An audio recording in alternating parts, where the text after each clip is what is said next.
Welcome back in a real way. Yo, today, right, I want to build on marriage, right? And the reason being is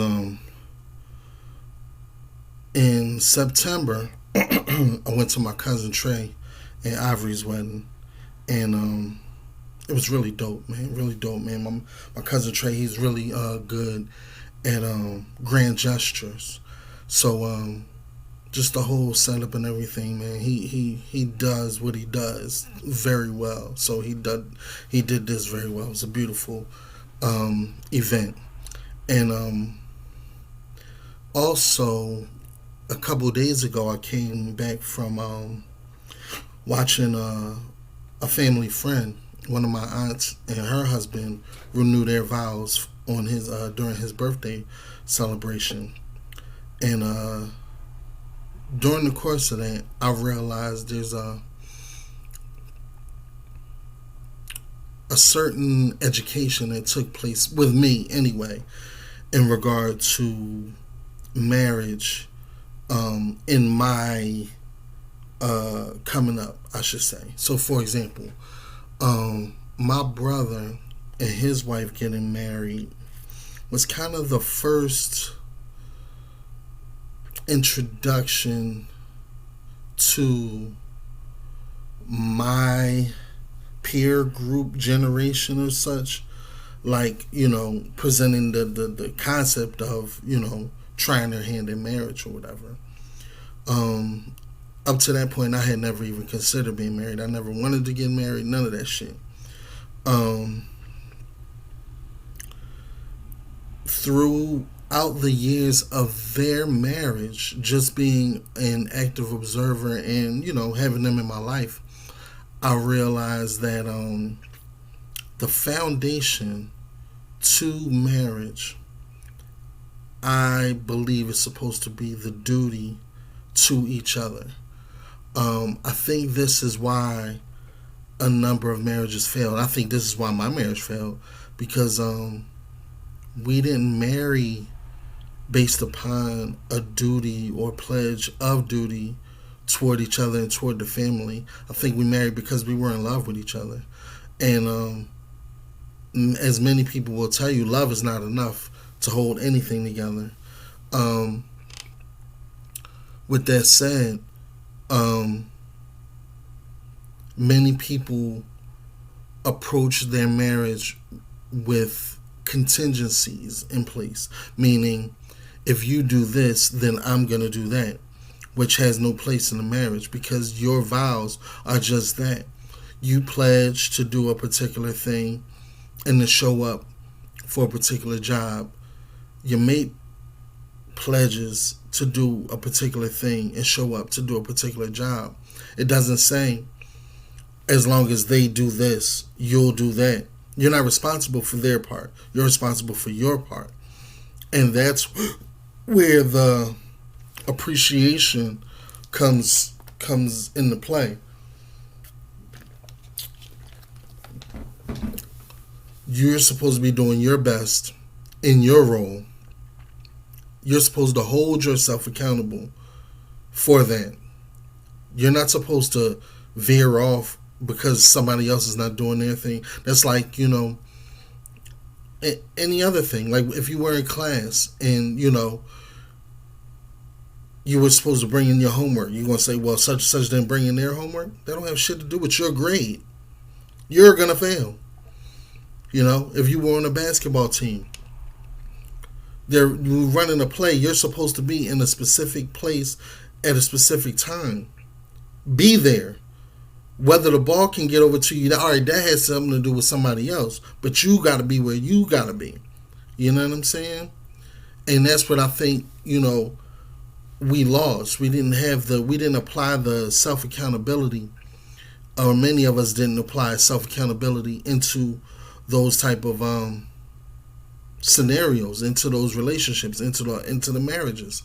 Um, my cousin Trey and his wife, they enjoy each other on a level that I really appreciated. So I was telling him, at the reception, I'm like, yo, I don't know if you peeped it, but Carmen and Ra presented the concept of duty because, like, regardless of all the slips and fails that they may have incurred, their priority of keeping their family as number one and taking care of those girls in their home as number one saw them through whatever personal or individual bullshit they will be on. You understand?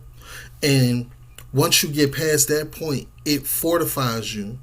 If you can put the team first, it fortifies you in so many other realms, and I don't think people really know that. Like, it's one of those you don't know what you don't know type of situations. Like,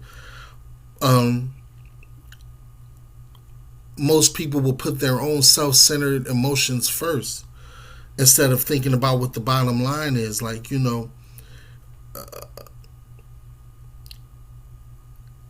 there has to be structure. There has to be an order. There has to be a priority first. And once that work is done, then we can deal with the other part, which is the feelings. Like, the feelings really aren't that important because they change. You can hate me today and then tomorrow you remember why we fell in love in the first place. You know what I mean? But you can't quit 5 minutes before the miracle. But the only thing that keeps us from not quitting 5 minutes before the miracle is holding true to the duty, doing the work. You know what I'm saying? Doing the work, sticking to the job that we vowed to do. Another concept that I've learned in regard to marriage too is that you are an entity, your mate is an entity, but your union is its own entity.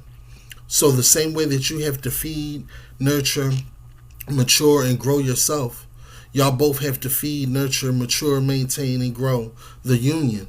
You can't go into this union and then start resenting the union, feeling like now is my time to prove how much of an individual I still am.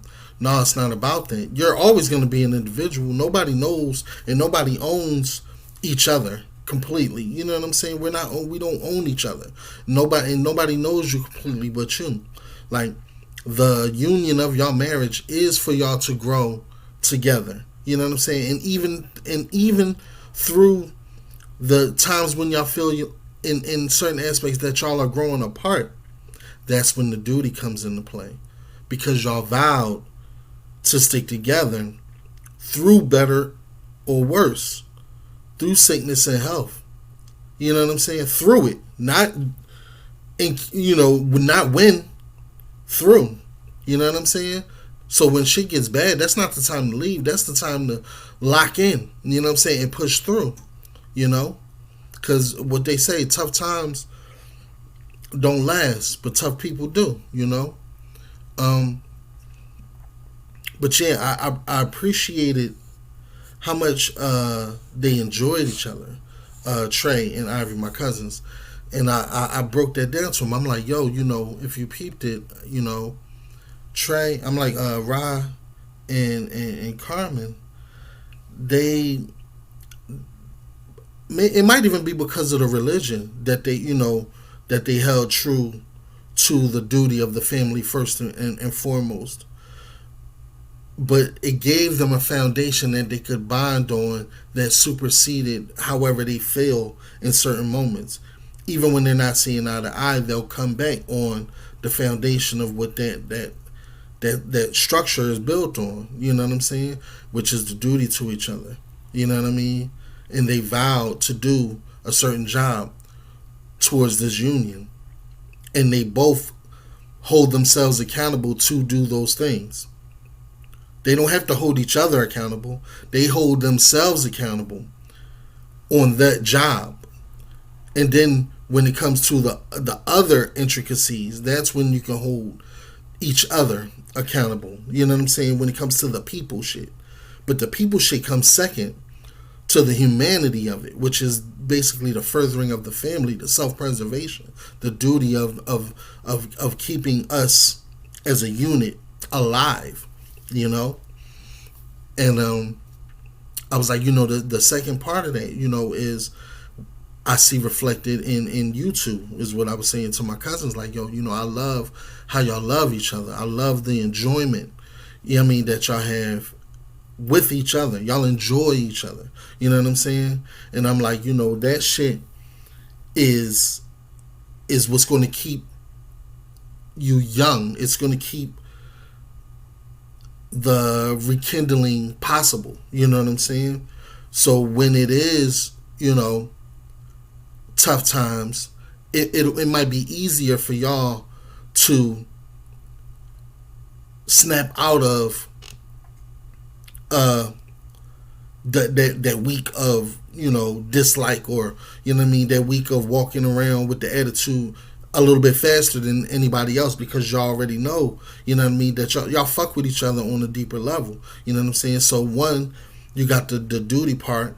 It's going to keep y'all doing the job. You're not going to veer off from what the actual job is. But then two, even when y'all aren't seeing eye to eye, the fact that y'all fuck with each other on a basic personal level, y'all enjoy each other's character, that will shorten the amount of time that y'all will stay apart from each other. And I believe it'll lessen the blows that y'all will throw at each other when y'all are angry. You know what I'm saying?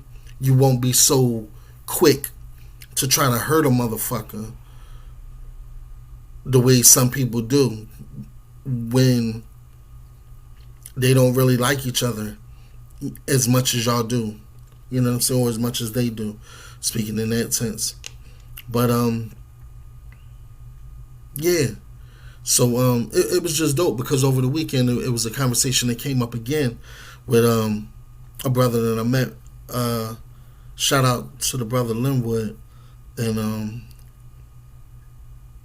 the concept of the duty